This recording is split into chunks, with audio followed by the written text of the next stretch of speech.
now. Yes. He's kind of already laughing. You guys in missed a really great show. In my head, all I could think about was like, My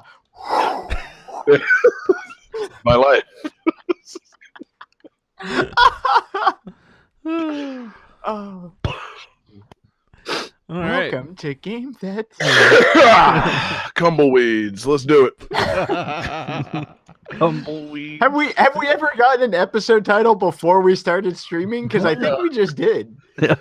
They'll be like, what the fuck? Well, does one, this we've mean? already started streaming. We are live now. Very rare form. It is now canon. All right, here we go. 5, 4, 3, 2, 1, go. Welcome to Game That Tune.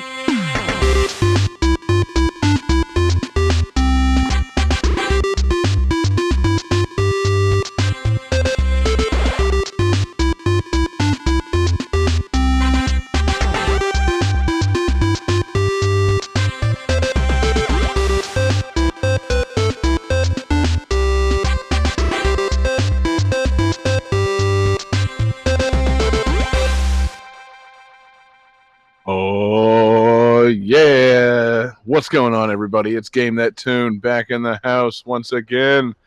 Oh, man. I think we're going to have an interesting show tonight, and I think we can all agree on that. No controversy. It's your boy John Harrington here. We got John Regan. Say hey. Hey. We got Jesse Moore. Say hey. Hey. And we got David Fleming. Say hey. Hey. So yeah, man, it's Game That Tune, episode 108. Man, we are just plugging right along. And if you're just joining us here on Game That Tune, what we do is we listen to video game music. We've each brought 3 songs from a game. We listen to the songs, try and guess the games with a little bit of trivia help. Goof off, have a lot of fun, talk a bunch of nonsense, and the winner at the end of the night gets to pick a theme for the next episode and play a bonus tune. And let's see, who was that fantastic winner on last week's show? Somebody super handsome, as I recall. That's a controversial statement there, David. Because I don't think John Regan won the show. Ho, ho, ho. It was my fat ass. So, it was me. And, I've been, kind of thinking on this theme for a little while. I wanted to pick it. It's, controversial games. Either games that are, largely known to be controversial, or games that caused a controversy in your life, personally. So I think we're going to have some fun tonight. I think we're going to have some fun stories, probably some gross games.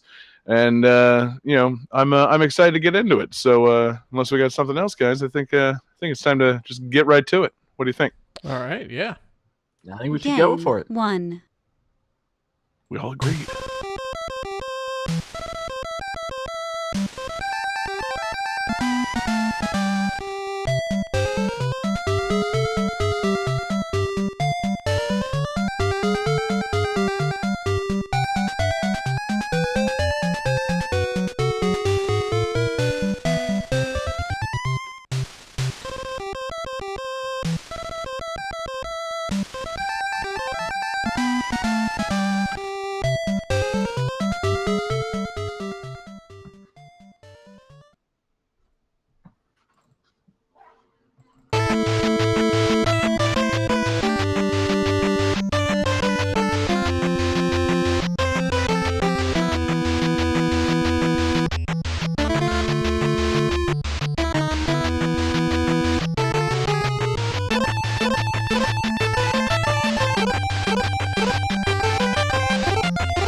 Whoa.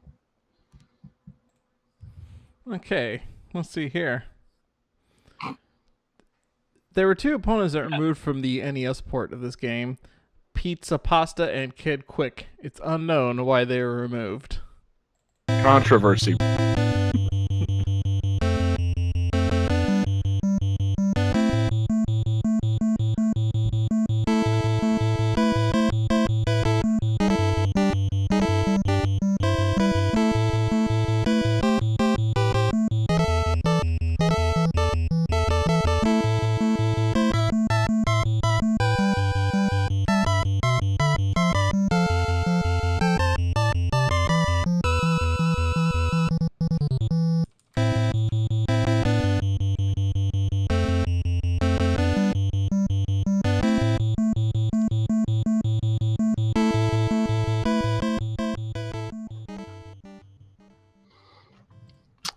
I have a question Sure.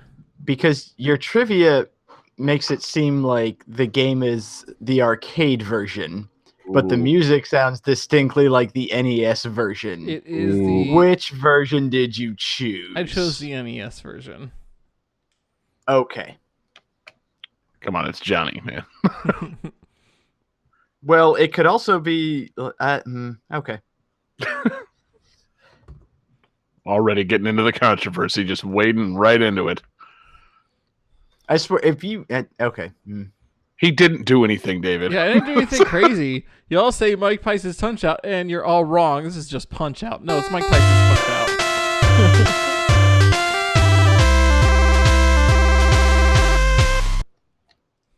I'm really That's what I was gonna say. I was like, is it Mike Tyson's Punch Out, and the controversy is the whole Mike Tyson thing, or is it just Punch Out featuring Mr. Dream, and the controversy is everybody pissed that it doesn't have Mike Tyson in it? Like, It's all of it. Good question. This is a controversial series, man.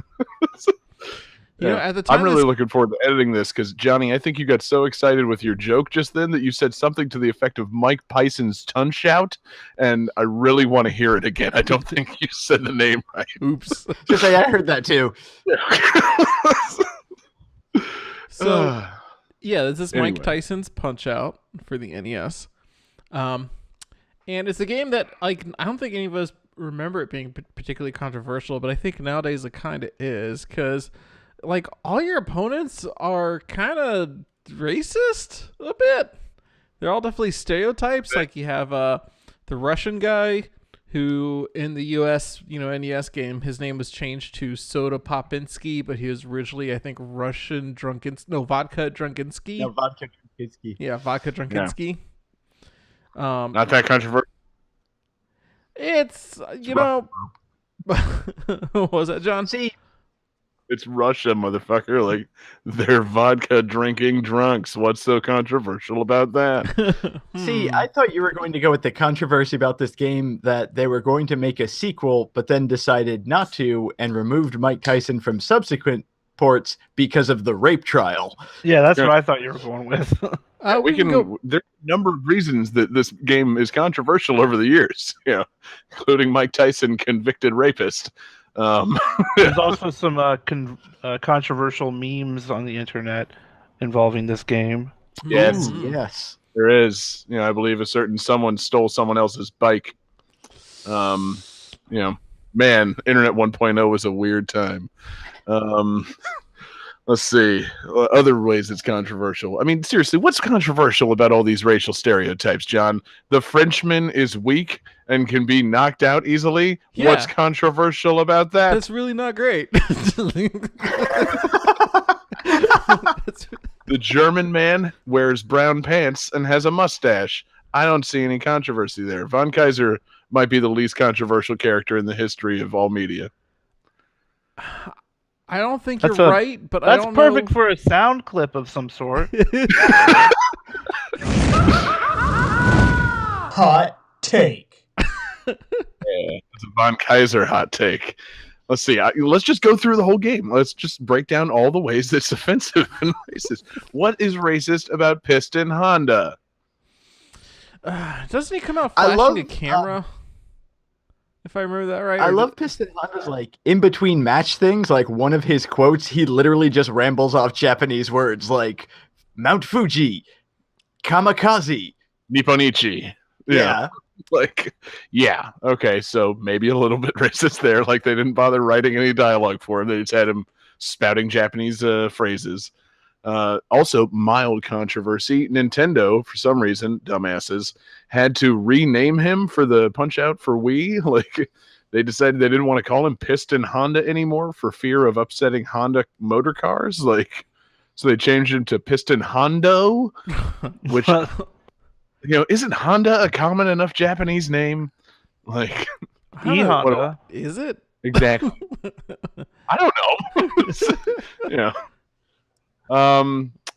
And let's see who's after Piston Honda. There's John Flamenco, the incredibly flamboyant, suave Spaniard. Yeah, he eats a rose in the ring.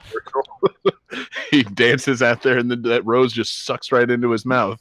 So Spaniards That's eat flowers. true, yeah. I thought the flower eating thing was a Holland thing, but apparently it's a Spain thing.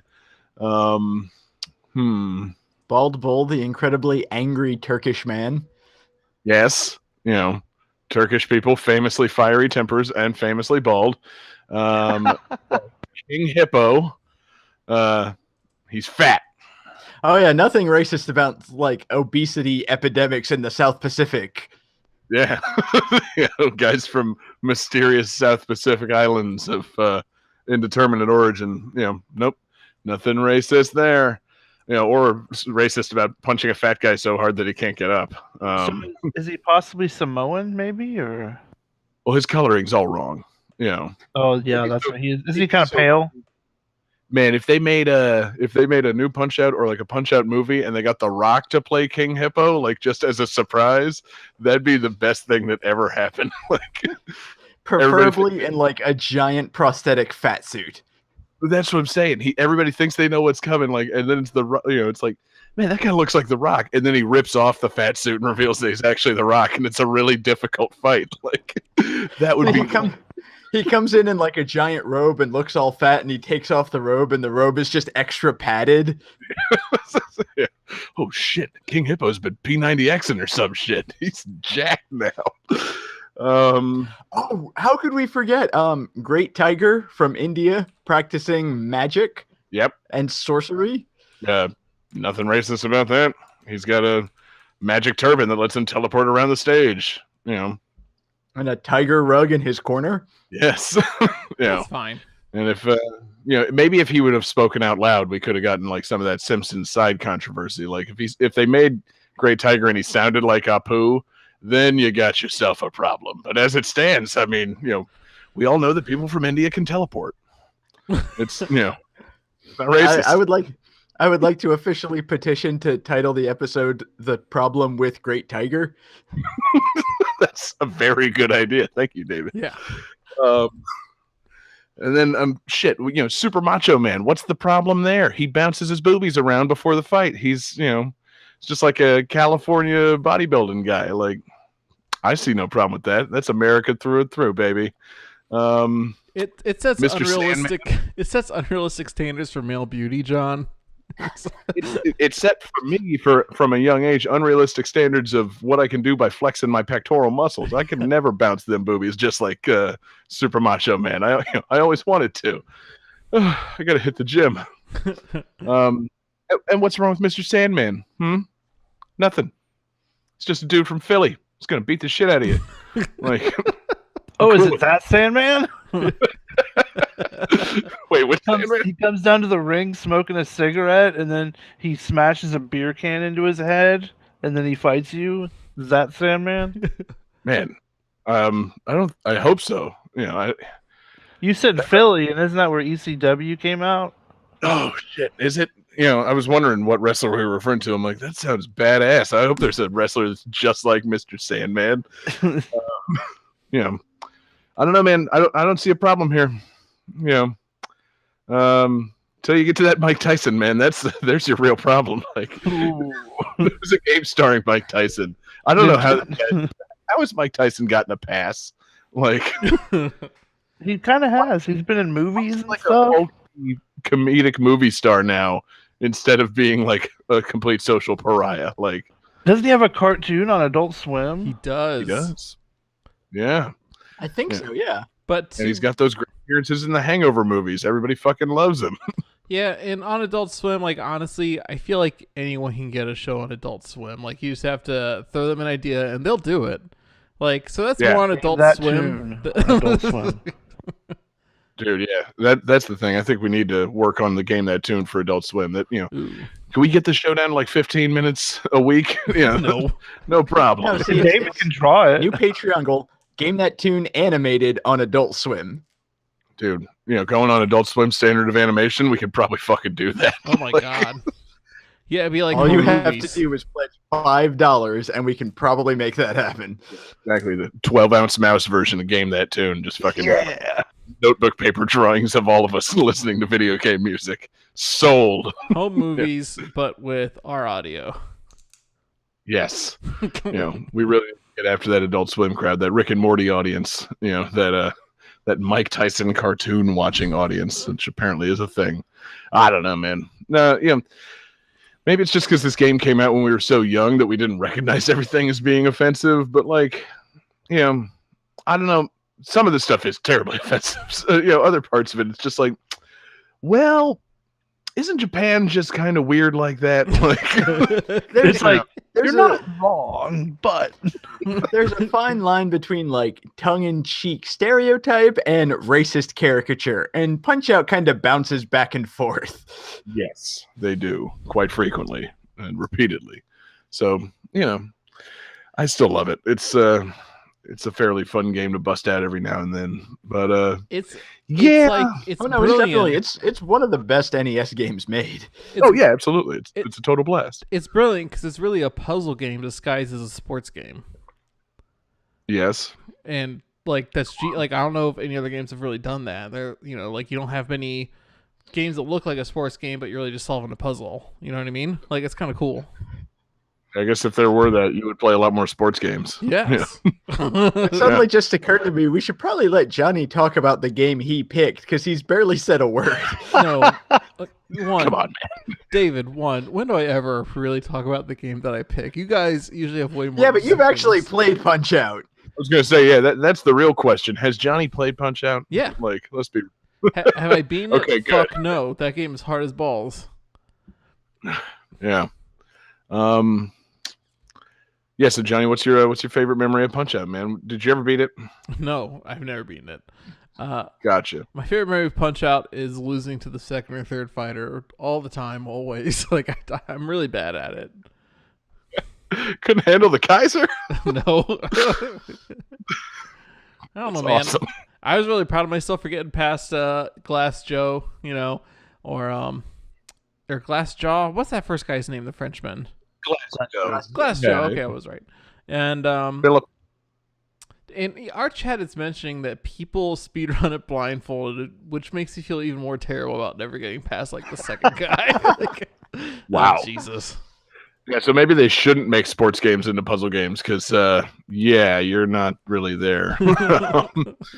Maybe Johnny, you should try actual sports games. Like, did you ever think about that?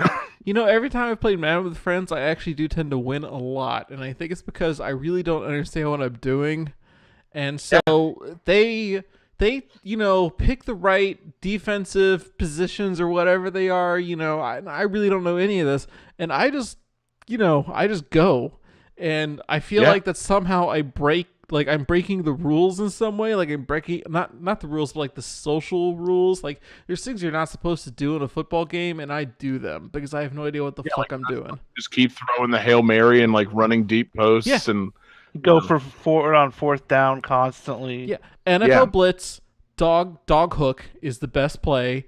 I still don't understand what it is, but nobody ever picks it for some reason. But every time I pick it, I win. Like, it was really funny. You're not supposed to do when playing a football game, like disconnect the other player's controller. Yeah. I do it all the time. You're really not supposed to shit on the floor in front of the TV, but every time I do it, I win.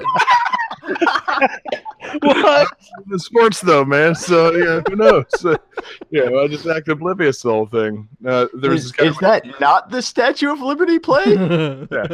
Sitting on the floor? You're looking one way, and I'm still playing the game. But yeah, there's this guy While you're busy watching me shit on the floor, I'm beating your ass. That's Oh the my one. God, what are you doing? I'm scoring a touchdown. That's what I'm doing. Like, what are you doing? Winning. You're gonna have to clean that up. Oh, I'm cleaning it up. All right. So anyway, shitting on the floor doesn't work to distract anybody. That's a very controversial way to play sports games. Hot take. Or is that a hot make? Anyway, John. Yeah. So, you can't shit on the floor to get out of Punch-Out, so I think we should just move on. Game 2.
All right.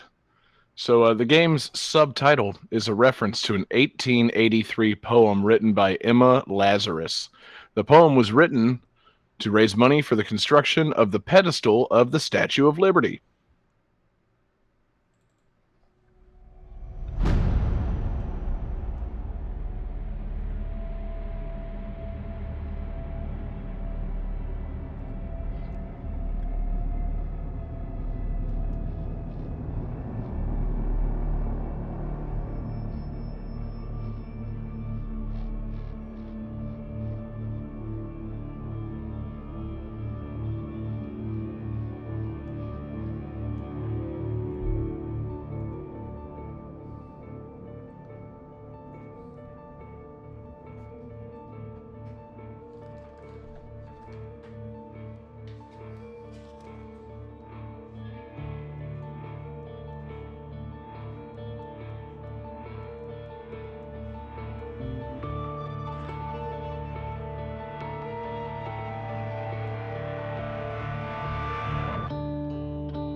Well, that fade out should have given you plenty of time to think about it.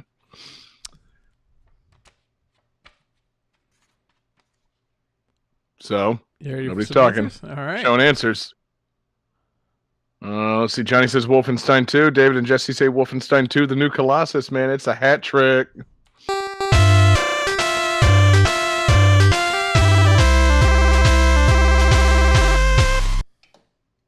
Shit, yeah, man. Wolfenstein 2, the new Colossus. Johnny, did you really not Google that poem? You're not supposed to ask me that question. We signed an agreement before we started tonight's episode that you would not ask me questions like this. Don't ask John how he gets the answers right. Yeah. It's okay, John. I know you probably check the Game That Tune messages on Twitter. This is our fan request for the evening. This comes to us from former John Regan coworker and sometimes Game That Tune requester, Rachel Frazier at Rach Frazier on Twitter. Oh, hey, and cool. You know, I figured that's how you knew. So, She texted you.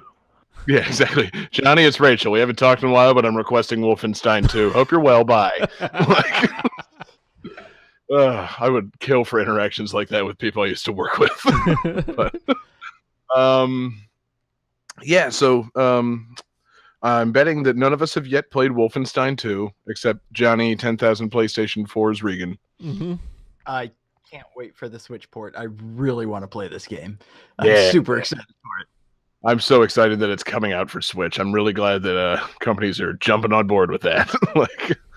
I'm glad that Doom did so well that apparently like, okay, well, maybe we can put more shooters on this, because I love my Switch and I love playing games on my Switch. But one day I was holding my Switch and thinking, I really wish I could shoot Nazis on this. Yes, exactly, David. And what a controversial statement for you to make. One day I was holding my Switch and I thought, man, I wish this was a gun. Like, oh, yeah. This Switch would be a lot better if the Nazis had won World War II. Am I right, folks? No. So That's a controversial statement. this I'm glad that we got this request, mostly because of the fucking soundtrack. It's composed by Mick Gordon, and I believe the other guy who composes, Martin Stig Anderson. It's dope ass soundtrack. And always love using these guys on the show. But there shouldn't be a controversy surrounding this game, right? Like, if anything, the controversy should be like the reductive one that they had in the 90s. Like, it's too violent. There's blood and guts and stuff. Instead, it's they marketed it on the back of real world violence towards Nazis. You shouldn't encourage people to punch Nazis. Like, hold up, man. That's should.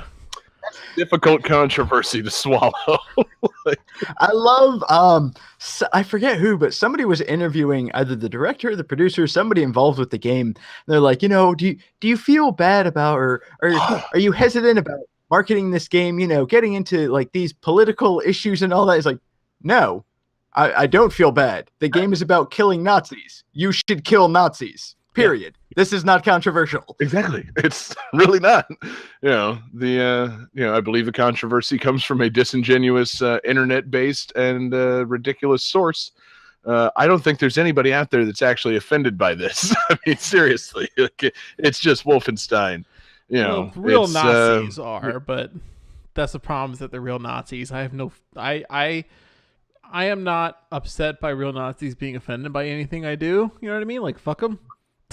Yes. Yeah. That apt assessment. Yes. If you've offended a Nazi, you've done something good. Yeah, you're okay.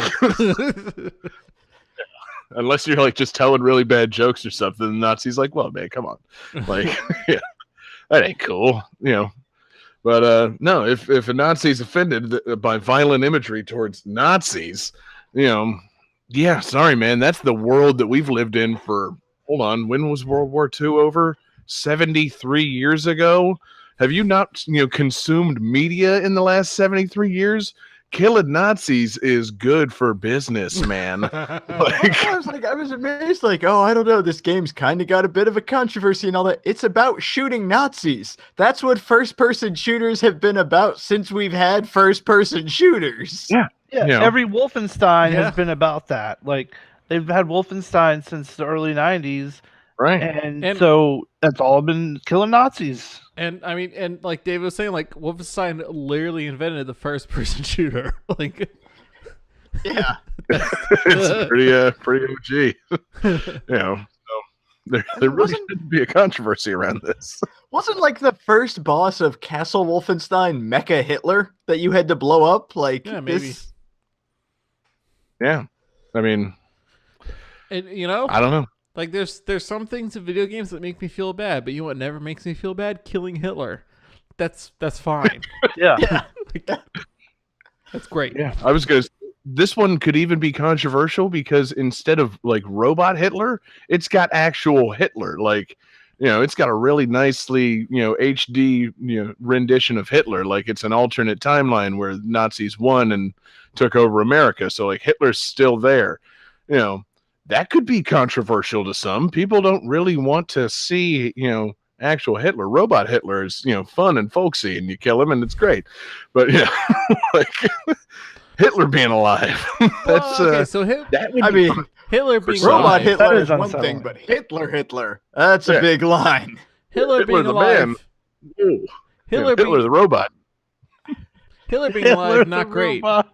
But I wish that was a TV show, new Adult Swim show. Hitler the robot. oh my god. Oh, the adventures of Mike Tyson and Hitler the robot. But yeah, like Episode 1 of Game That Tune Animated coming soon. Oh, Jesus. I can see people being upset, like, well, Hitler should be alive. You're like, well, that's right, and that's why you kill him in the game. You know what I mean? Like, what's the problem I'm here? assuming that you kill him. Like, that's the thing. I haven't played Wolfenstein 2, but I assume that once, it's kind of like what's like that rule of like storytelling, like if you show a gun in Act 1 it's going to get fired, and by the end of the thing, like if you show Chekhov's gun. if you show living Hitler at some point in the game, you're probably going to blow him away at some point in the game. This just makes me more excited and hyped to play this game, because originally it's like, it's a game about shooting Nazis. Fuck yeah, I want that. And then you're talking about, the game contains actual Hitler and high def graphics. Wait, do I get to shoot actual Hitler? I need this game now. Okay, so imagine if there's a console so advanced that you got to shoot actual Hitler. Like, you managed to create a time vortex, and Hitler appears before you, and you get to shoot him. You get to be in that bunker. Oh, that's cathartic. I would pull a John Regan and buy 4 of that console. Exactly. So we can all do it together. Oh, Game That Tune, new Patreon goal. Time Watch travel. us kill actual Hitler. Travel back in time and murder Hitler together.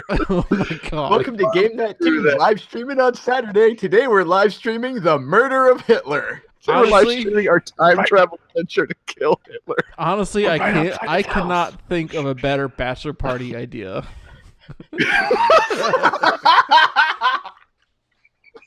This sounds like a wonderful movie. Like so The Hangover, but with time travel. That time travel danger story, The Sound of Thunder, like, to contain all that, reduce the chance of the butterfly effect. The only thing you can do time traveling is go back and kill Hitler, and somebody opens a great business for that. Like, I rented a party bus. I got a couple of, got a bunch of cases of beer. We're gonna hit the time travel place and kill Hitler, and then we're going out to a nice steak dinner, man. It's gonna be a killer bachelor party. Yeah, Like, it is. oh, giant. Seriously. The only thing anybody wants to do with time travel. God. That actually, because there's the theory of, like, the multiverse, every decision creates an alternate universe. Like, so there are technically infinite universes. Using time travel, you could give every single person the option to go to that moment and be that person that shoots Hitler. Oh. Yep, exactly. How many alternate universes are there out there with a Hitler that hasn't been killed by somebody from 2018? We need to find all of them and travel to all of them and utilize our time-traveling Nintendo Switch to go back and kill Hitler. It is a great business model. I can't think of anything better than high-fiving your friends after you've all killed Hitler. Like, All right, man, it's my turn. Are you sure it's going to be just as cool as you said? Oh, man, it's totally worth the $500 we had to pay. I mean, you have to sign a waiver because it can get dicey, He does have that Luger with him, but if you can get that shot off, oh, boy, it's better than fucking, I tell you what. I love the idea of just, like, some random worker opening up, like, a giant, like, closet of just all sorts of weapons, like going into laser tag. It's just, what do you want? You want a future plasma rifle to shoot Hitler? Do you want a musket to shoot Hitler? Do you want a shotgun? How are you shooting Hitler today? Choose your weapon. Well, I don't know, because I feel like if you use like a plasma weapon or something, like, the scientists and stuff would be like, what the hell is this? Let's, because there's going to be some residue. You got to use this era. You don't want to fuck anything up. Oh yeah, absolutely. No, I was hoping that it would be like, if we're going all 4 together, I'm hoping it's a gun with 4 triggers that we can all pull together. Like a really big gun that we all have to shoot together. It's just somehow got 4 triggers. I can't think of a it's better just like a bonding revolver, but 4 revolvers glued together, so we all hold it and pull one trigger at once. Yeah, the old quad gun. Yeah, it'll be great. Shout out to Shout out to Dire Crow in the chat who says the power of friendship gun. The power of friendship should always be wielded to kill Hitler. It's really the best use possible of the power of friendship. Yeah, really, quad wielding the power of friendship is the way to go. Hell yeah. But yeah, so the new Wolfenstein looks fucking dope, and I'm glad it's coming out on Switch. I haven't played it yet, and I want to support it on Switch. So I believe it comes out in June. That'll be a fun game to play in front of my infant son or daughter. But Hey, can't wait. Never too early to teach them. You gotta shoot Hitler. Yeah. Yeah, I was gonna say, setting the violence aside, it's a good lesson to get into them as a baby. Killing Nazis is fine. So, thank you, Rachel, for the request. Great tunes, mild controversy on this one. And, guys, unless we want to travel back in time and do this whole segment again, I think we should just keep on going to game 3. Game 3.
Before its release, the game was denounced by Washington state politicians for its similarity to the real-life 1999 World Trade Organization riots and protests in Seattle, which caused $3 million in damages.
Well, well, well.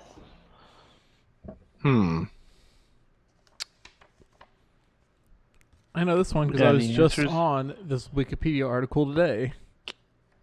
Really? Yeah, a list of controversial games on Wikipedia. All playing this episode with the Wikipedia list of controversial video games pulled up. You've And just everyone picks State of Emergency, which is correct.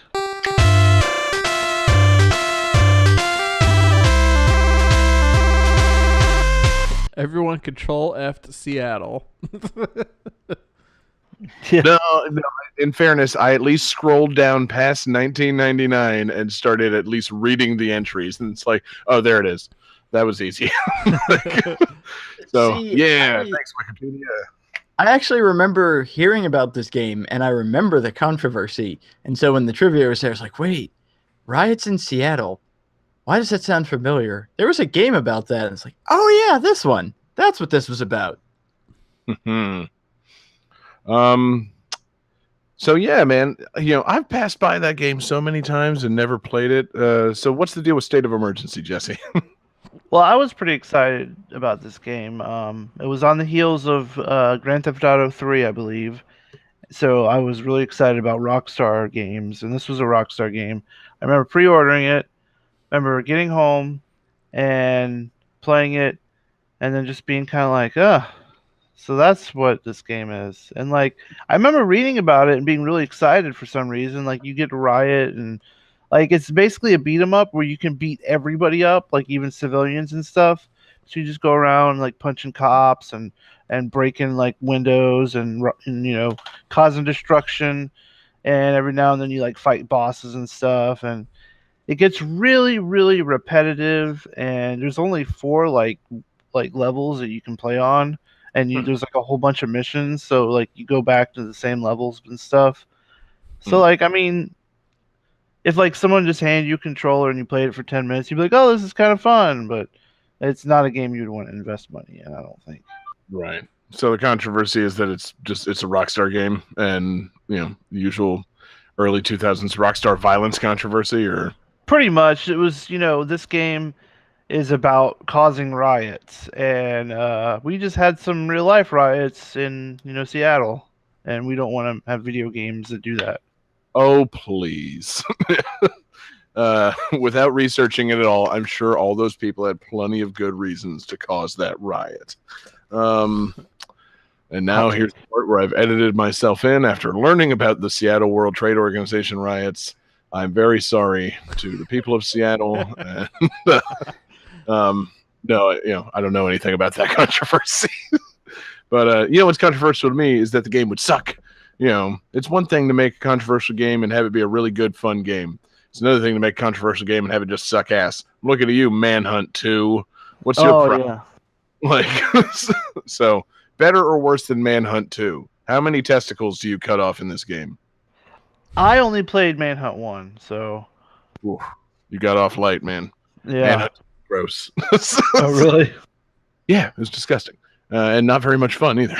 So, I can't believe they made a sequel to this game. There's a State of Emergency 2 that was released in 2006. That's crazy.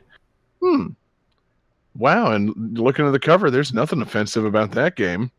That was like a perfectly not in any way stereotypical or caricature drawing of like a gangster guy. So yeah, State of Emergency 2 probably just fine. Whoa, okay. I'm sorry, I just had to do an image search for the State of Emergency 2 box art, and wow. Yeah, that would almost be possibly my controversy. Like, you can't publish a game with that as the box art anymore. Like, no, just going with no. I don't know if they're going after like black people or Mexican people with this remarkably thuggish stereotype thing, but I'm just going with no.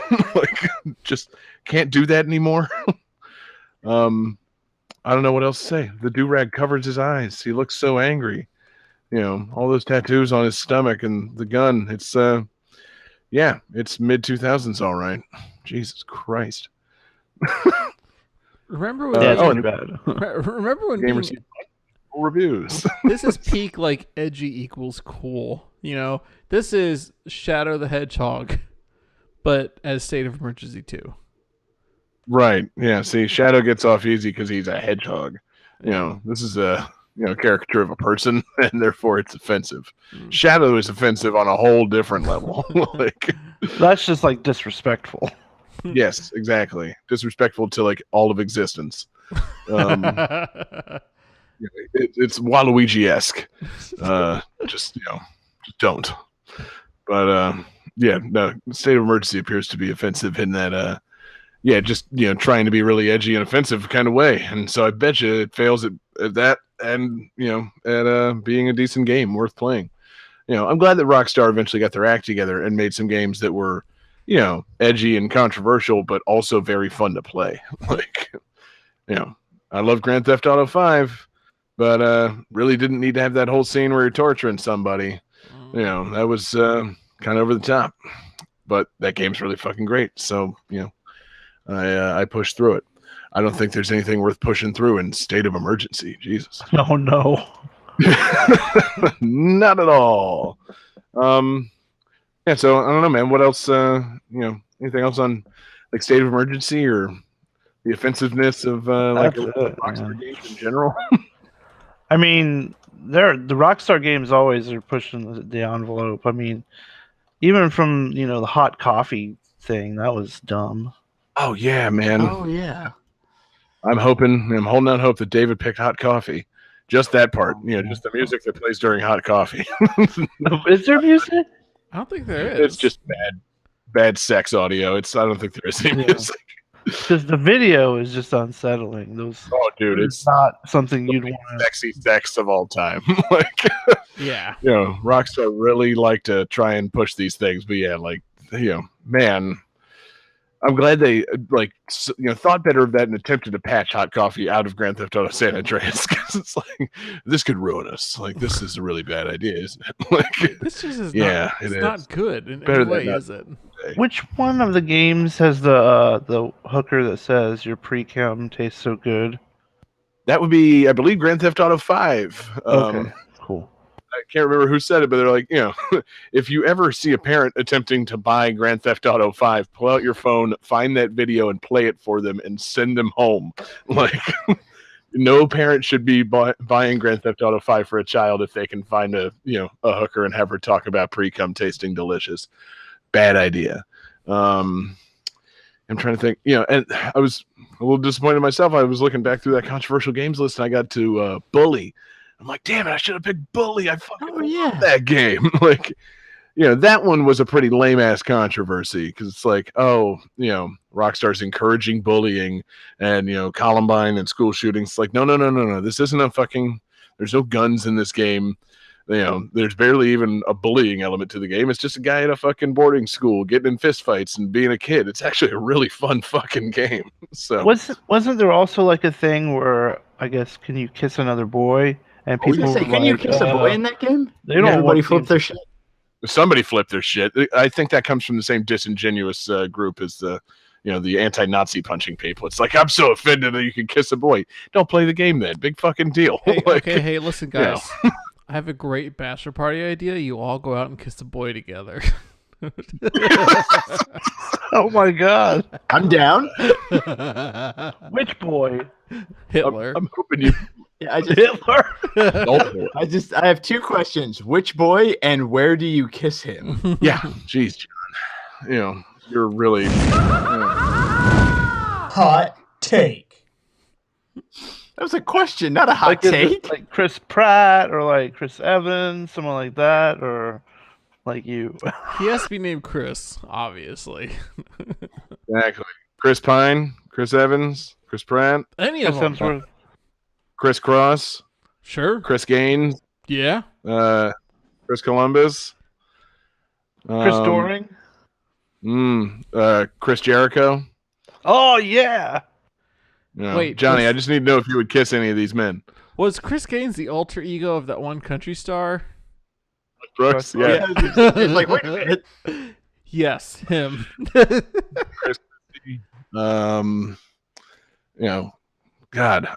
Ludacris Bridges. Game 5. Up. Game We'll 4. put Chris's later. Game Chris.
So, it is possible to get a game over during this game's closing credits.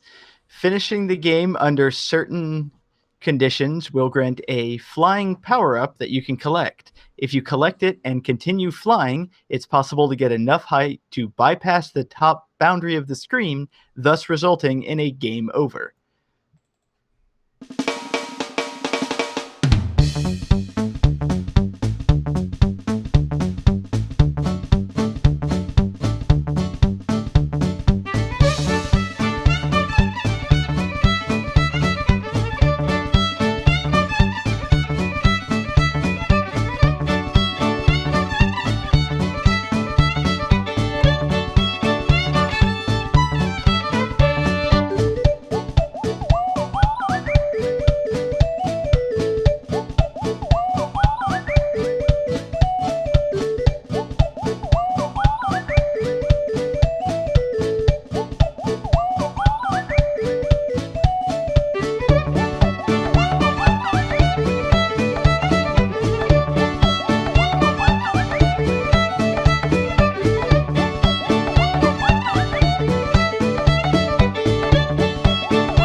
If it helps at all, I went the kind of like personal controversy story route. Oh, I figured that out once the last song started playing. Then it was just a matter of remembering things David finds personally offensive. So, John Regan says Mario Party 8, which is incorrect. Jesse Moore says Custer's Revenge, which is incorrect. And Close. John Harrington has the correct answer of Super Mario Galaxy 2. Oh, yeah, David. So, David, are So- you saying you don't find Custer's Revenge incredibly offensive? Yeah, there's your hot take. So before the days of Game That Tune, I had another podcast with some friends here in Chicago, and we did an episode about video game sequels, the good ones and the bad ones. And I made the bold claim that Super Mario Galaxy 2 is not a good sequel. It's a good Hot take. It's a good game, but it's not a good sequel. My friend who ran like all of the emailing and website stuff messaged me the very next day that episode went live and started forwarding me emails. Apparently that's not a popular opinion, and people tore me a new one. I caught so much shit for this, but I stand by my statement. Yeah, I'm so offended by your statement that I'm not gonna tear you a new one. I'm just gonna let you have it, man. What do you got to say about Super Mario Galaxy 2, one of the most fun games of all time, and how it's not actually a good sequel? Not enough storybook for you? Well, see, here's the thing. Super Mario Galaxy 1 is a great game, but it's not perfect. It has its issues. And then along comes Super Mario Galaxy 2, and it doesn't fix any of those issues. Mario Galaxy Hub World, kind of empty and boring. Do you want a better hub world? Tough shit, we're going to give you a level select. Hey, all the power-ups in Mario Galaxy are super fun, but you can only use them like a little bit. I wish you could use them more. Oh, you like power-ups? Cool, we'll give you even more, but you can't use them in hardly any levels. Anything else? I was sitting here, I was waiting for somebody else to jump in. Is this literally just my soapbox time? Clearly it is. You know, I told you I'm not going to lay into you, man. I will if you want me to, but you know. The story that you had Rosalina's storybook, which was this really bittersweet, touching story and like an actual story in a Mario game, but it was like tucked away in the background. The main story is just, hey, Bowser kidnaps Peach. Go get her. It's like, why can't you do the deeper, like more emotional stories, like the main context of the game? Oh, story. We got rid of all of that. Super Mario Galaxy 2 is literally the exact same story. The end of Mario Galaxy, spoilers, there's a black hole, it restarts time. Galaxy 2 starts the same way. It is the exact same story. Nice. That's kind of a cop-out. Might as well be a dream. Exactly. One of the trivia facts that I found while looking this up is the internal disk ID is literally titled Super Mario Galaxy More. This isn't a sequel, it's a fucking expansion pack. Mm-hmm. It's a really well done expansion pack. All the levels are great. It's a lot of fun, but it's a really shitty sequel because they don't build on anything. They don't add anything to it. It's just more of the same. Give us $60. So here's my thing though. Here's my hot take. I don't remember ever giving a shit about the story in any Mario game ever. Like, Hit the button. Hot take. Like Mario 1. He's right. I just care about trying to beat it in under 10 minutes. Mario 2. I just care about trying to beat it, period. It's kind of hard. Mario 3. I just care about trying to beat it with warp whistles, without warp whistles. Mario World. I just want to beat every level. Is Mario 3 all a dream or all a play? Doesn't fucking matter. It's Mario 3. It's Don't give a fantastic. shit. It's a fun game. I enjoy it. You know. I never gave a shit about story in Mario games until Super Mario Galaxy. And then here comes a game package, Super Mario Galaxy 2. Like, oh, wait, can't wait to see what they do. It's the same shit over again. And I was so into the hype. I bought this game the day it came out. I was incredibly excited. There were three of us, 2 coworkers of mine. All of us had the game. We were competing to see how many stars we got. Mario Galaxy is a game I 100%ed. I got like 60 stars into this game. It's like, yeah, I'm done. Okay, but you say same shit, like the shit isn't high quality shit. You know, like it's. No, I mean the story. It's the same story, identical, exactly. Okay, so it sounds like Mario Galaxy skewed your expectation of Mario games by making you expect a story-driven fucking game for some reason in Mario. And suddenly that's what caused future Mario games to, you know, or at least this Mario game to not be as good as the last one. Well, that's absurd. Well, no, it's not just the story. It's the hub world sucks. I want a better hub world. We're going to give you a level select. They fixed it's that kind of thing. Doing away with it. You know, there's no hub. Yes, but I didn't want no hub world. I wanted a good hub world. Yeah, so see, business. I disagree with everybody. Mario Galaxy 2 is like Mega Man 5. It's a great game, but when you compare it to everything else, like it doesn't really do anything different or new.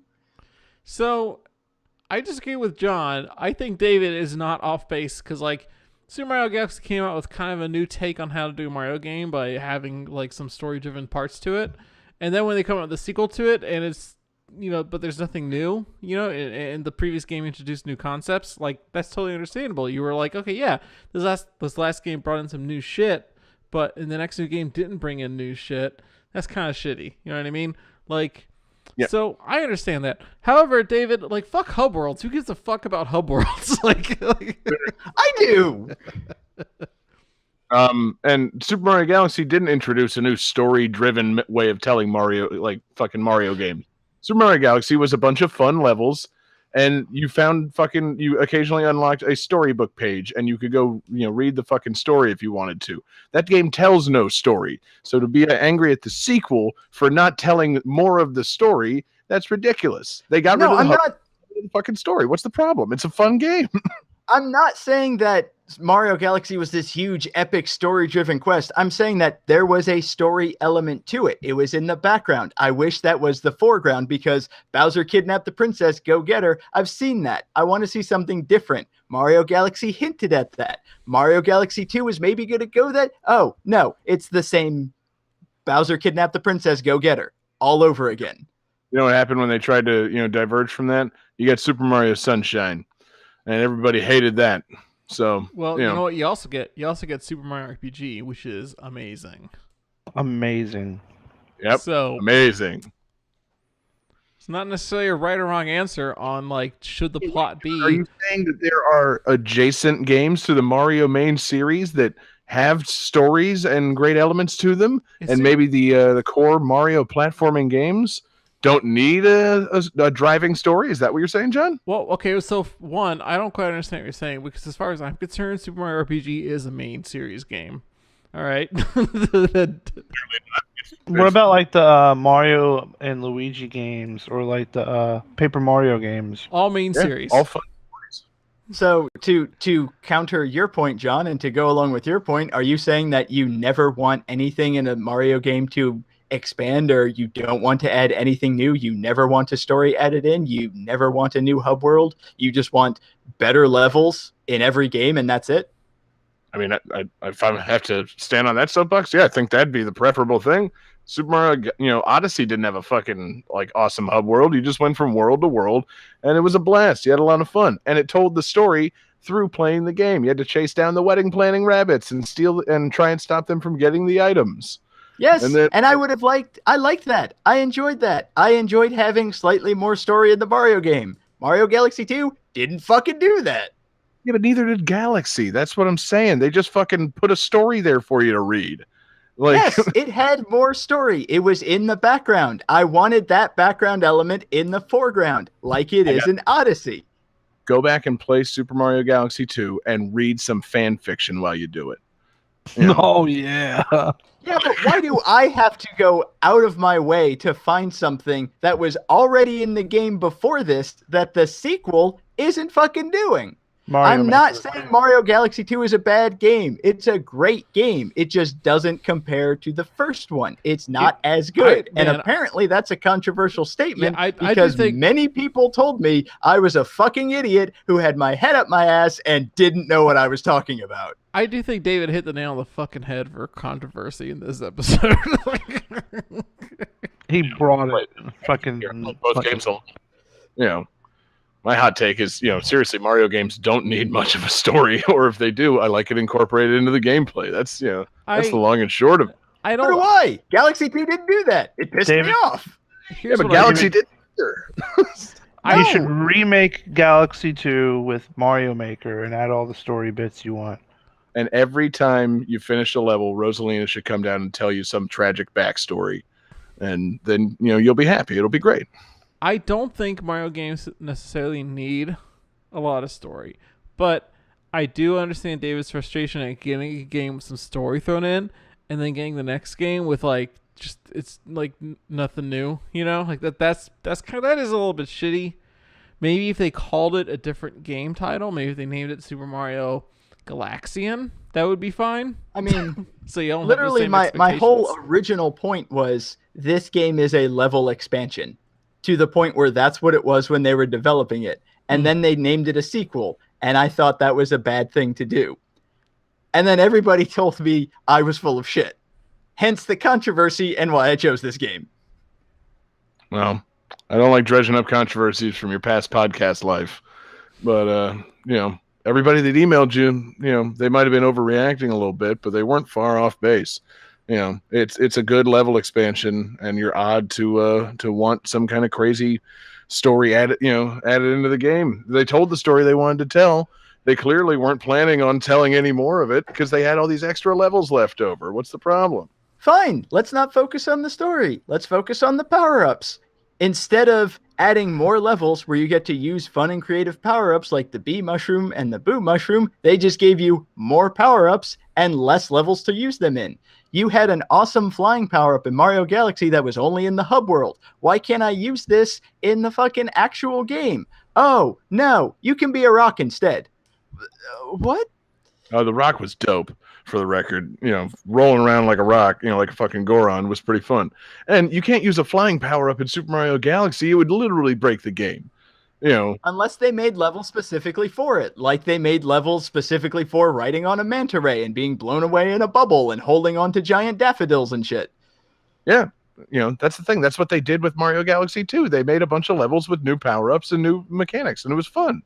But they didn't use the original power-ups as well as they could have. They could have added more, and they didn't do it. I made a point to go through. They completely cut out the ice flower, and there is one level in the game that uses the boo mushroom. I think there's 2 that uses the bee mushroom. Hell, you only get the drill in like 2 levels, and it's the brand new power-up. Well, question. What's your take on the fact that in Super Mario 3 you only get Karibo Shoe in 1 level? I don't mind that. That's pretty because shitty. it's a unique element to that one level, kind of like the Angry Suns. Plus, you get multiple new power-ups that you can use in any level. Okay. That's fair. Yeah, that is. But like, what I'm saying is, Super Mario Galaxy was super fun, and it doesn't matter that they didn't use the previous game's items all that well.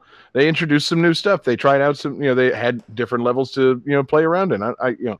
I don't really understand, much of what your controversy. It just sounds like it's, problem of expectations to me. I think that a sequel should be better than the game that came before it. I don't think Mario Galaxy 2 was. True. Have you played video games?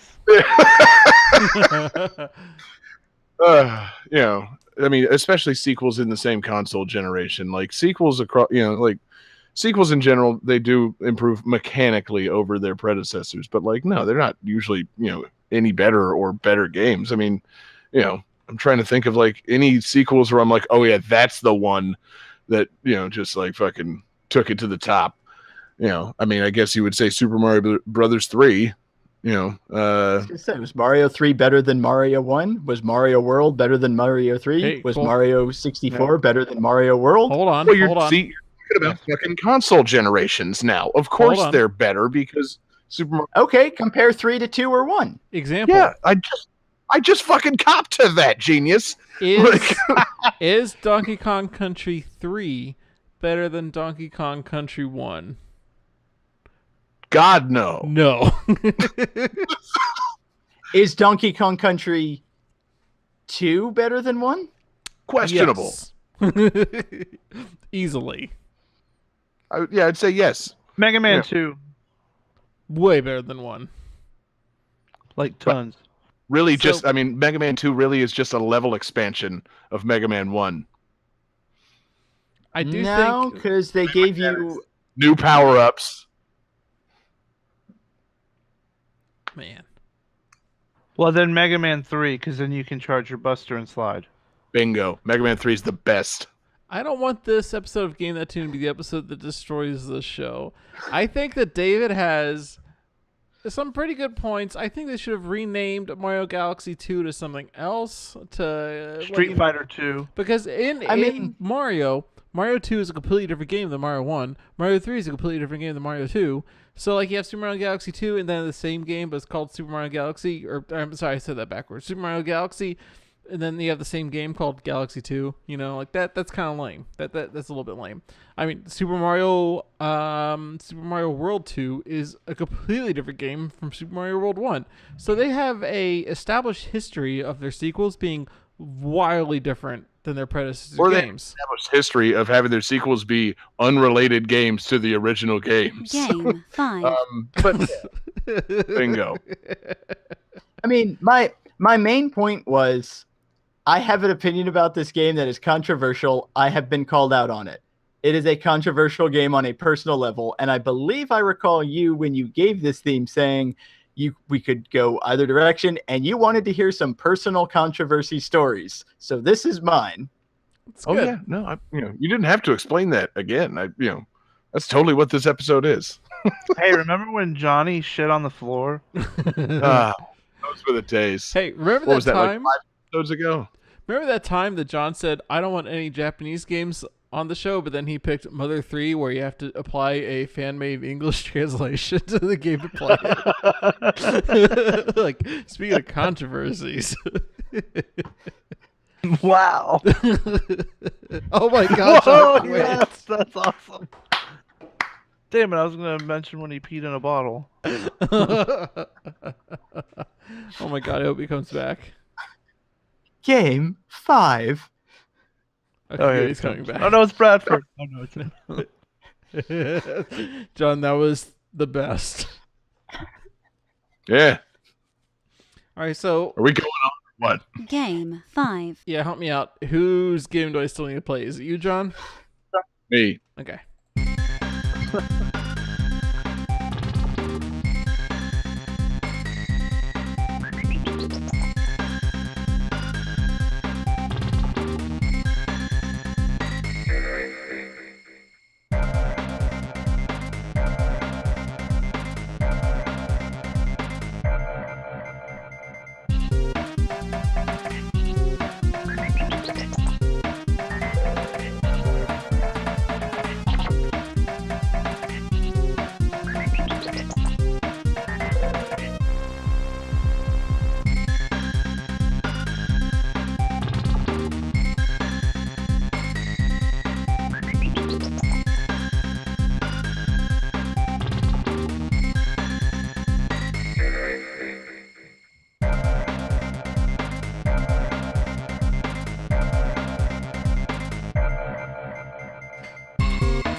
Awesome.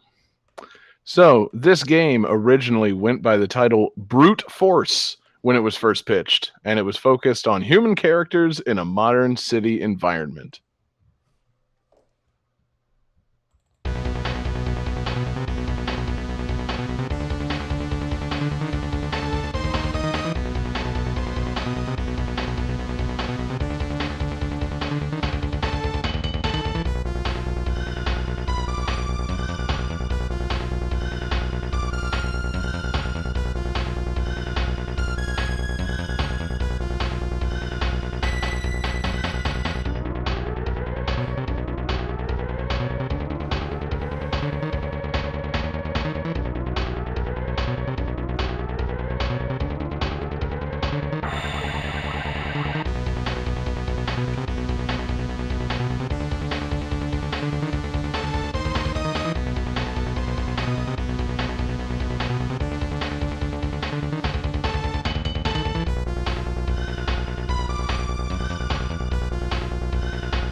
Man, I'm hoping at least one of you gets this wrong, so I get to play my special sound for the night. Uh-oh. Oh, I'm definitely getting this wrong. Yeah. Oh, weird. Well, once you write down your guesses, I'll give you another piece of trivia. All right. Are we allowed to change our answers? No, no, you're not. Fuck. I know it's not this game. So this game, deep inside its code, they discovered another working title for the game. It was Thriller Instinct. So let's see. Jesse says hatred. David says brute force. And John says two straws. That's the law. No, it's Killer Instinct for the Super NES. That's perfect. I get to play this sound for all of you getting it wrong. Is that playing? Yeah. That's the humiliation sound, guys. If you humiliate somebody in Killer Instinct, it starts the dance party. So you guys should be dancing.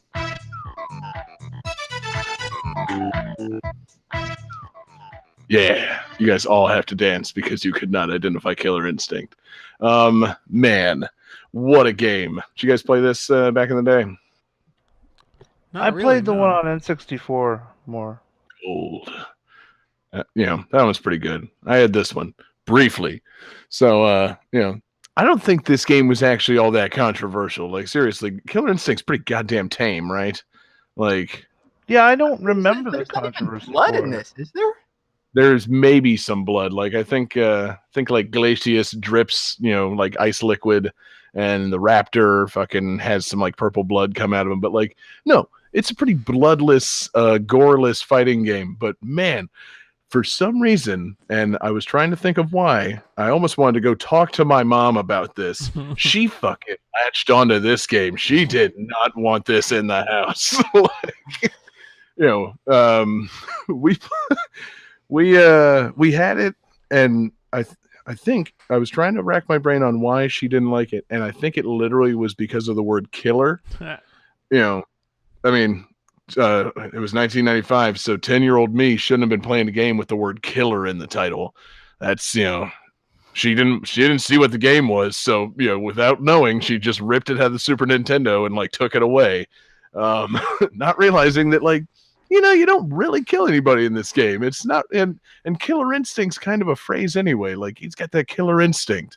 Like, I was really hoping you were gonna say she ripped the game out of the Super Nintendo without realizing that there's an eject button for that. Mom. I definitely remember Mom knowing the eject button existed, because like, it'd be like, come on, dinner's ready.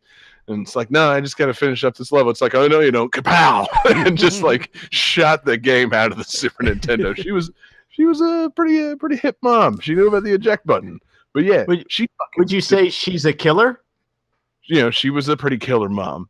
But yeah, she was a little misguided on this game. I mean, I guess you kill people, you brutalize them a little bit, they fall off buildings and stuff. But like, this is not like Mortal Kombat, man. This, I was watching the videos of like the brutalities and ultra combos. It's like, oh yeah, it's pretty fucking tame. Like, Chief Thunder hit him with a thunderbolt and they fell over. Oh no! Like, Spinal slapped him around with the sword and they collapsed. Like, yeah, okay, that's a fighting game, all right. This is nothing. Like, Orchid showed her boobs and the other player fainted. Like, well, that's just bizarre. But yeah, I guess that could piss off a mom of a 10-year-old.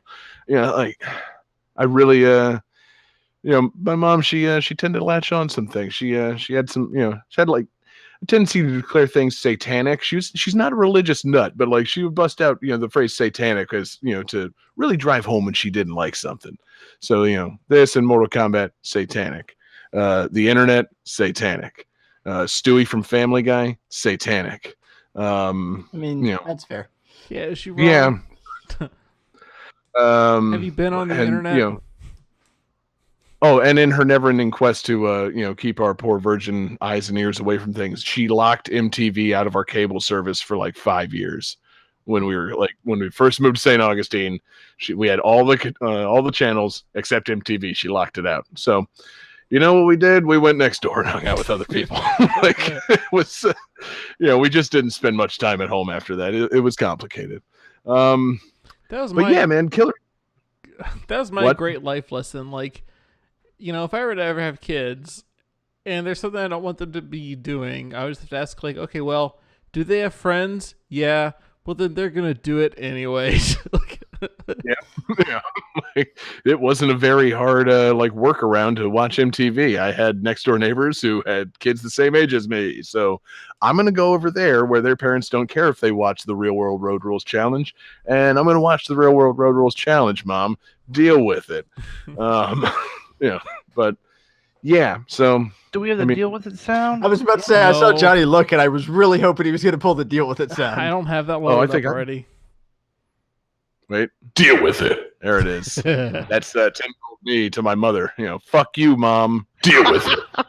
There we have an Shoot the episode dog. title.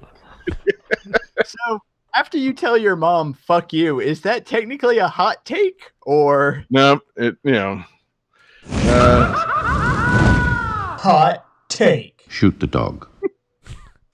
What? dog. Son of a bitch. Introduce a new sound, no context. Oh, Jesus Christ. That's controversial. Yeah. So I'm trying to think of anything really that could even be like controversial. I'm trying to think of other controversial things we had back in the day. She held off on buying us the original Mortal Kombat for a while, and then I guess she learned that the SNES version had no blood, and that's when she went for it. That's controversial to me. Is that the SNES Mortal Kombat sucked ass and had no blood?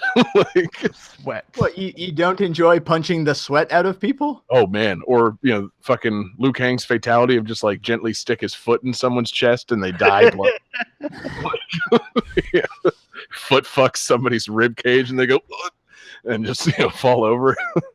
You know what my workaround for that was? I went over to my friend's house who had a Genesis. Not complicated, Mom. I got ways. Yeah. Like, I'm gonna do these things.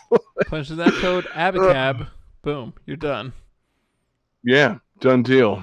But yeah, I'm trying to think of other things she didn't like because I love my mom, and I'm not trying to put her on blast here. She just she liked to stand up for the things that she didn't think that kids should be playing.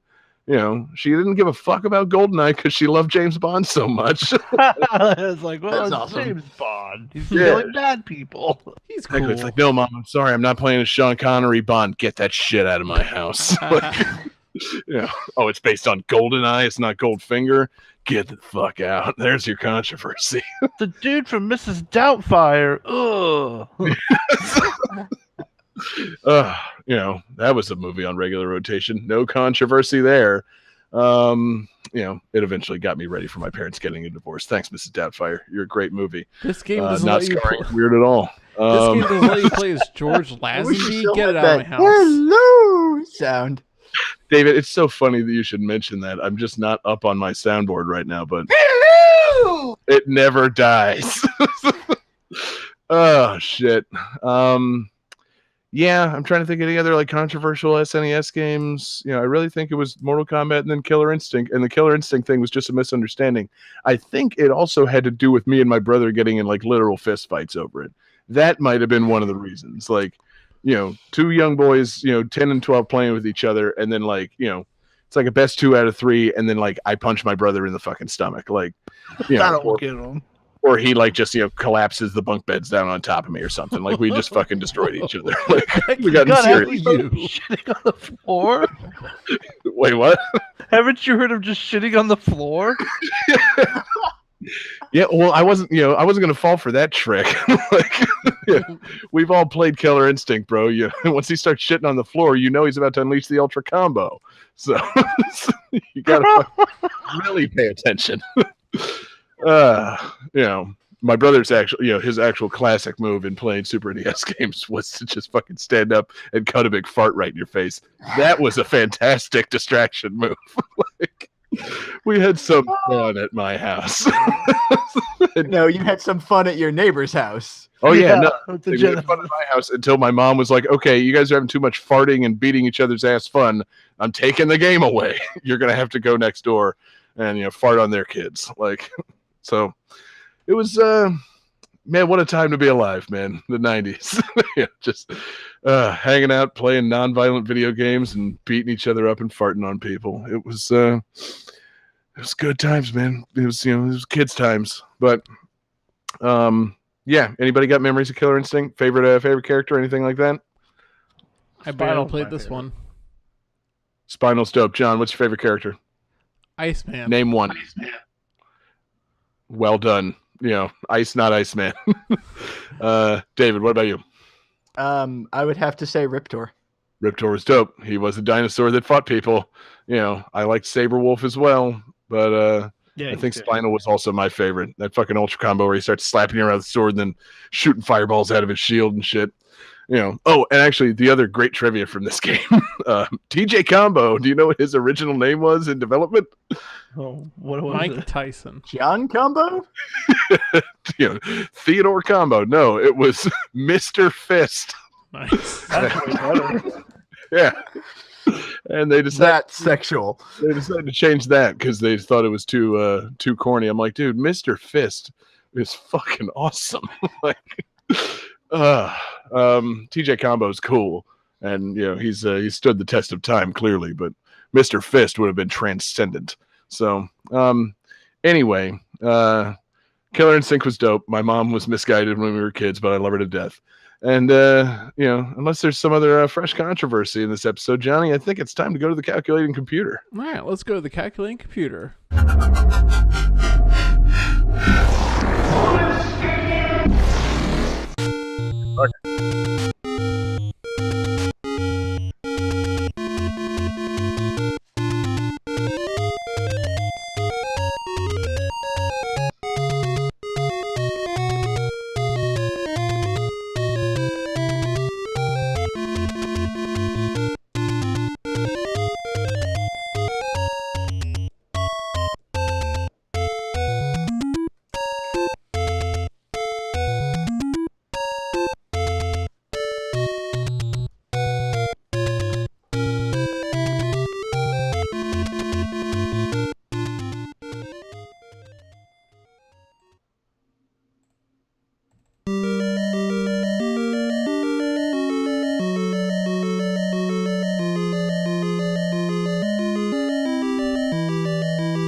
Well, I'm sure you guys are all in need of trivia on this one, and I did thorough research.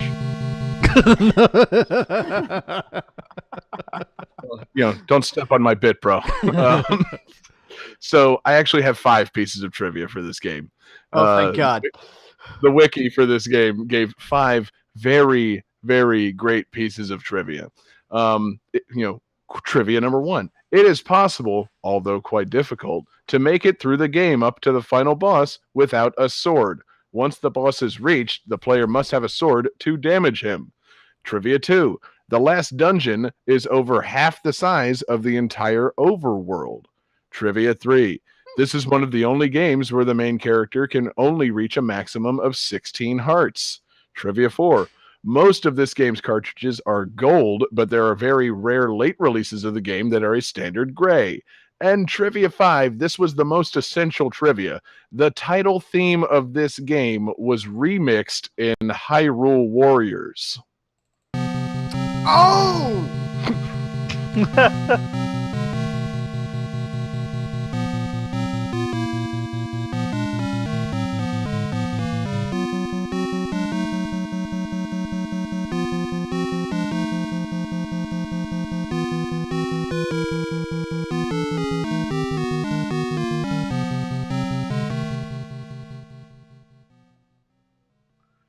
All right, guys, let's see those wild guesses.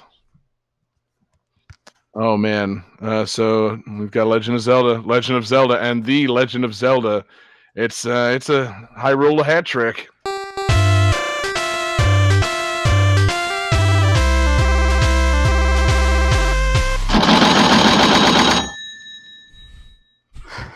Jesus Christ. Seriously though, like the fucking like Zelda wiki list had 5 pieces of trivia for this game, and one of them was the title theme was remixed in Hyrule Warriors. Yeah, no shit, Sherlock. So The title theme of The Legend of Zelda has been remixed in almost every subsequent game. Like, how is it I so think there's only controversial? like 2 games in the series that doesn't have it. yeah, Jesus Christ, Zelda wiki. You got to step your fucking trivia game up, son. I mean, so are they factually this- incorrect? yeah, this was a backup fan request for the evening. This one came to us from frequent requester and Patreon superfan producer Dell at Delition_Hikari on Twitter, and he was lamenting the fact that he didn't have a more controversial game to select, so he just went with something that he had a hot take on. And he's not really off base with his hot take. Dell's hot take, I didn't grow up with it. I don't think it holds up well. If you don't have the maps or manual and you're trying to avoid a strategy guide, it's almost impossible due to the lack of information given to you in game. It tries to be a game about exploring. Oh, Hot take. I thought you were done. The amount of resources given to you punish the player for exploring. For instance, a low bomb count makes the final dungeon almost entirely trial and error and extremely tedious. While I recognize its importance in the grand scheme of things, I wouldn't say it's a very good game, although I wouldn't say it's a bad game. It is the Sonic 1 of Zelda games. Hot take. He's not wrong. No, that is 100% fair. Yeah, I agree with him. Yeah. Yeah. I love Zelda. It was fun. But I mean, let's be real. When I was a kid, I didn't get fucking anywhere in that game. That game was so fucking just inscrutable at times. Like, I have so many memories of getting to and playing through the first dungeon and then very little after that. Like, that game's a fucking mystery, man. I have memories of getting the sword, and then that's it. Like, The cave that you walk into where it's dangerous to go alone, you remember that? after that, I got remember nothing. I never owned this game, but I rented it a bunch. And this was one of the first games that had a battery pack save, so you could choose your save file. Well, I was very used to like Mario games where it's A to B, and that's what you do. So this whole open world, and I remember renting it multiple times and playing on different save files, and really, as a kid, not understanding why sometimes I had just a sword. And sometimes I had a sword and bombs and a magic rod that would kill anything on the screen. It's like, what the fuck is this game? It So was really something. Jesse?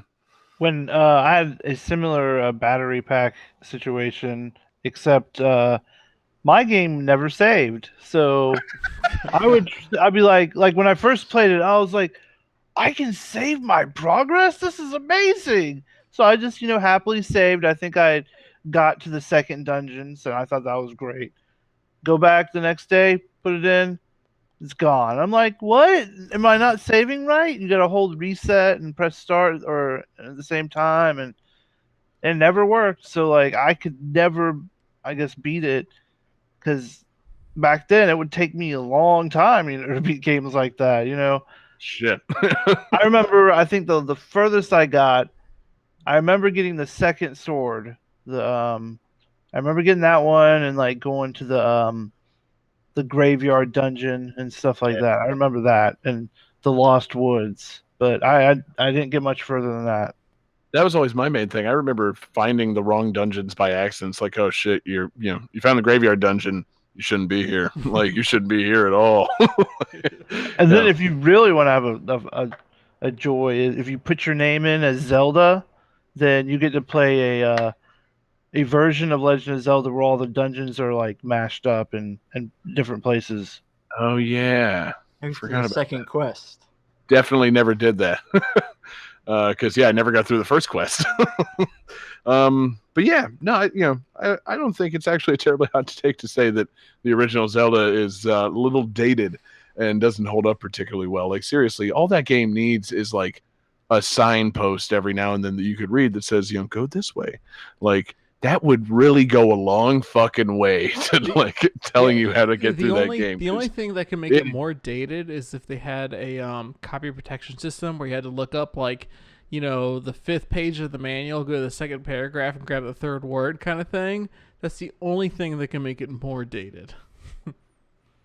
I'm confused as to what you're even talking about. You never had PC games like that where like that was the copy protection, was they basically checked that you had the manual.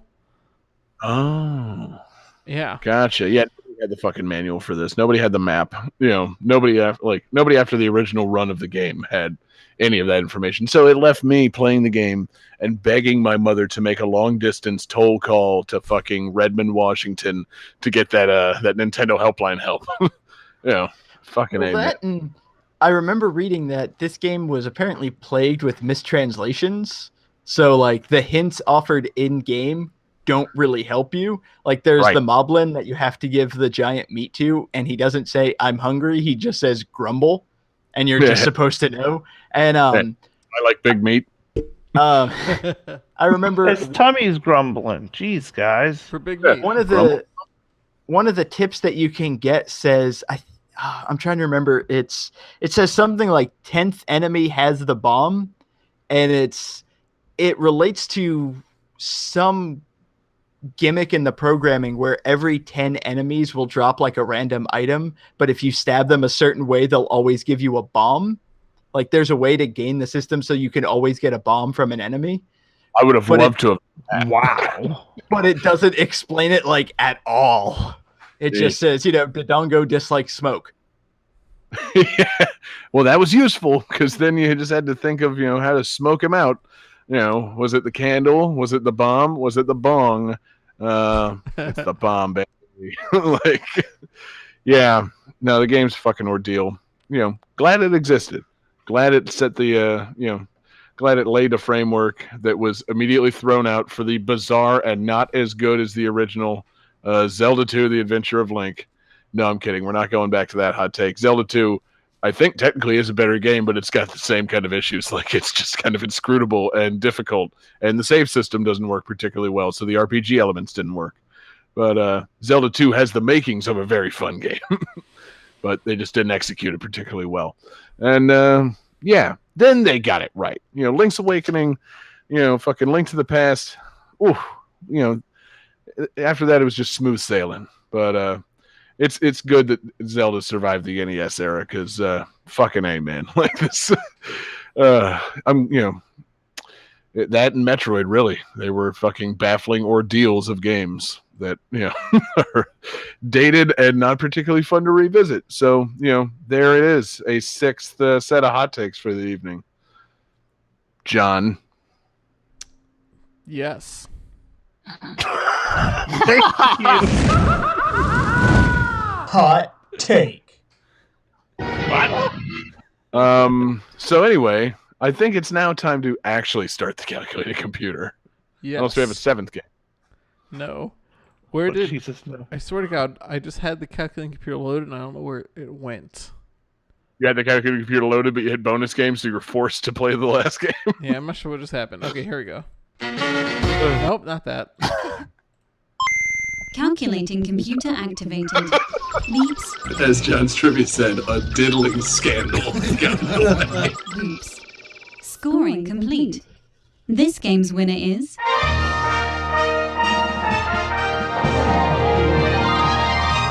David Fleming. Congratulations, David, for suffering the slings and arrows of me taking down your controversial hot take. You've won tonight's game. Also, you got the most points. So, yeah, great show tonight, bro. What do you got in mind for next week's episode? Actually, I was thinking about a theme that has been discussed before, and I want to do time. Either games that involve time travel, games that involve like a time limit. Somehow time plays into your selection. Oh, when you said I want to do time, I thought you were like prison games. Oh, man. Can we revise it? Can it be prison games? Are there that many prison games? Don't know. We'll find out next week on Game That Tune when we're doing prison games. Lock it in, folks. I picked the Oz Telltale game. or that fucking one that the Fuck the Game Awards guy came out with just recently, the prison escape game. You know the one I'm talking about. Fuck that guy. But yeah, no, time games. Time manipulation, time travel. We're gonna hit 88 miles per hour, and you can do some serious shit on next week's episode. It's gonna be great, man. Now, can it be a time game in as much as like Clock Tower is a time game? It takes place inside a giant clock. Oh fuck, he's right. Yeah. I will leave it open to your interpretation. If you can argue your point, Oh yes. we'll see what happens. In GoldenEye, whenever you press pause, you look at your watch. Bingo. Don't forget to wind your watch, Ted.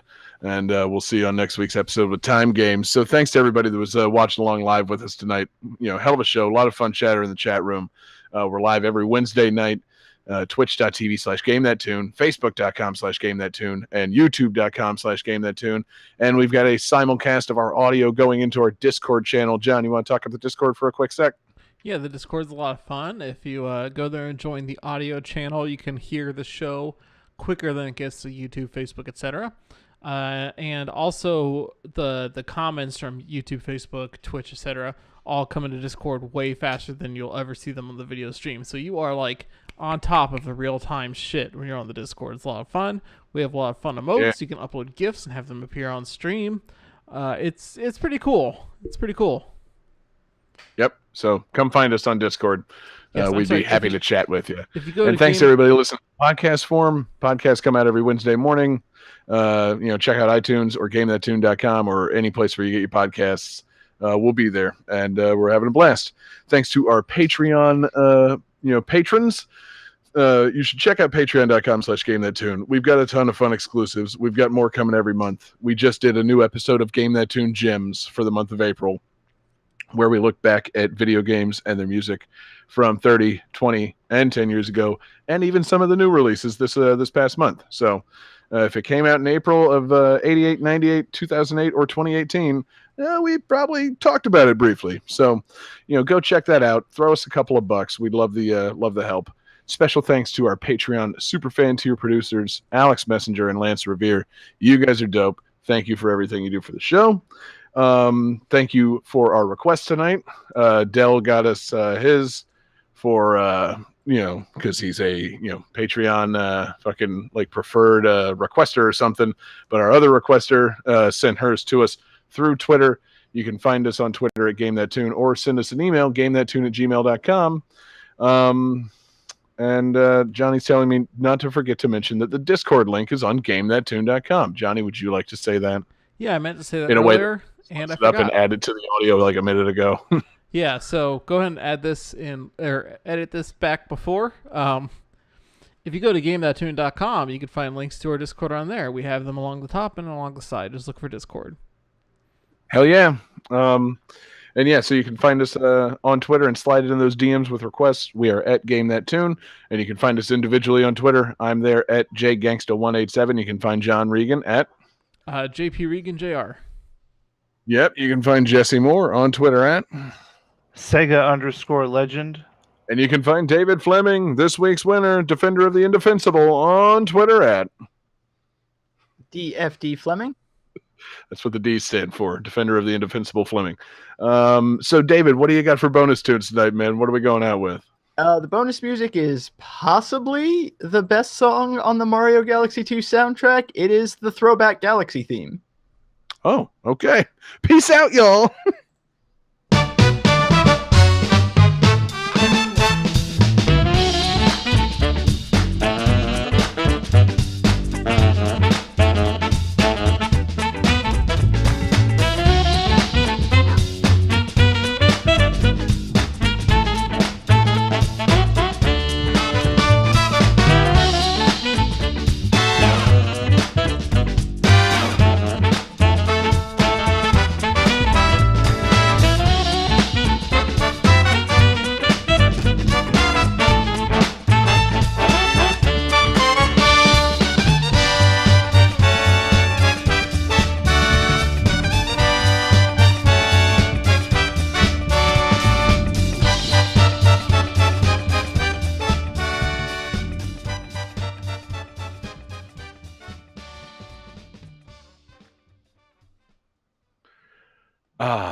So Mike Tyson's Punch-Out is copyright 1987, Nintendo of America Incorporated. Wolfenstein 2, The New Colossus is copyright 2017, Bethesda Softworks LLC. State of Emergency is copyright 2002, Viz Entertainment and Rockstar Games Incorporated. Super Mario Galaxy 2 is copyright 2010, Nintendo of America Incorporated. Killer Instinct is copyright 1995, Rare Limited and Nintendo of America Incorporated. The Legend of Zelda is copyright 1987, Nintendo of America Incorporated.